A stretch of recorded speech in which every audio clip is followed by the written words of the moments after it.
ఎవరి దగ్గరికి పంపబడినాడంట? నశించిన గొర్రెల యొద్దకి, నష్టపోతున్న వారి దగ్గరికి, బాధల్లో ఉన్న వారి దగ్గరికి, శ్రమలలో ఉన్న వారి దగ్గరికి, పాపులుగా మార్చబడిన వారి దగ్గరికి ఆయన వచ్చినాడు. దేవునికి స్తోత్రం. లోక రక్షకుడు ఎవరి కోసం వచ్చాడంటే పాపములోను, శాపములోను, నష్టములోను, చీకటిలోను కూరుకుపోయిన వారిని విడిపించడం కోసం వచ్చాడు, వారిని రక్షించడం కోసం వచ్చాడు. ఈ రోజులలో తల్లి చెల్లాక అయితే ఆమె ఏం చేసిందంటే 25వ వాక్యంలో ఆమె వచ్చి ఆయనకు మొక్కి, ప్రభువా నాకు సహాయం చేయమని అడిగాను. ఇలా చూసారా, ఈమె గుర్తుపట్టింది లోక రక్షకుని. నువ్వు నాకు సహాయం చేయాలని ప్రతిమాటం ప్రారంభించింది, కేకలేయటం ప్రారంభించింది. ఈ రోజులలో కుటుంబాల అవసరతలు, అక్కర్లు ఉంటే మనుషులను కాదు మనం బతిమలాడాల్సింది, రాజుల దగ్గర కాదు మనం వెళ్ళవలసింది. ఎవరి దగ్గరికి కావాలంట? సహాయం చేసే దేవుని దగ్గరికి కావాలి. దేవునికి స్తోత్రం.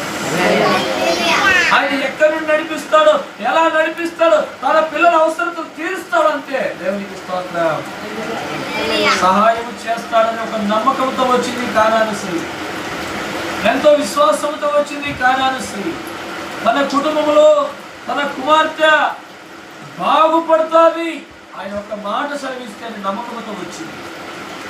ఆ యేసయ్యనే నా కుమార్తెను బాగు చేస్తాడు, ఆ యేసయ్యనే నా కుమార్తెను స్వస్థపరుస్తాడు, నా కుటుంబం బాగుపడుతుంది. దేవునికి స్తోత్రం. కుటుంబం బాగుపడాలంటే నేను ప్రభువు దగ్గరికి వెళ్ళాలని వచ్చింది. ఇలా ఇంకొక మాట నేను జ్ఞాపకం చేస్తాను. ఆమె ఏం చేసిందంట? 25వ వాక్యం చదువుతారా? అయినా ఆమె వచ్చి ఆయనకు మొక్కి, ప్రభువా నాకు సహాయం చేయమని అడిగాను.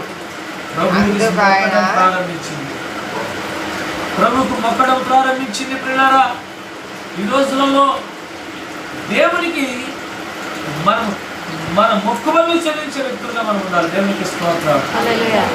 ఒక స్త్రీ అనుకుంది, అయ్యా నా కుటుంబంలో నా మీద ఒక నింద ఉంది, ఆ నిందను తొలగించు, ఆ అవమానాన్ని తొలగించు, గొడ్రాలని నిందను నాతో తొలగించు, నాకు ఒక కుమారుడిని నీ సేవకు వదిలిపెడతాను, నాకు ఆ నింద పోతే చాలు, ఆ పిల్లలు కలగలేదని నింద నాకు పోతే చాలు, నీ సేవలనే నేను వదిలిపెడతానయ్యా, నీ పరిచర్యకి నేను విడిచిపెడతానయ్యా అని ఒక ఒప్పందం చేసుకుని దేవుడు ఇచ్చిన తర్వాత మాట తప్పకుండా దేవుని మందిరంలో తీసుకుపోయి వదిలిపెట్టింది. దేవునికి స్తోత్రం.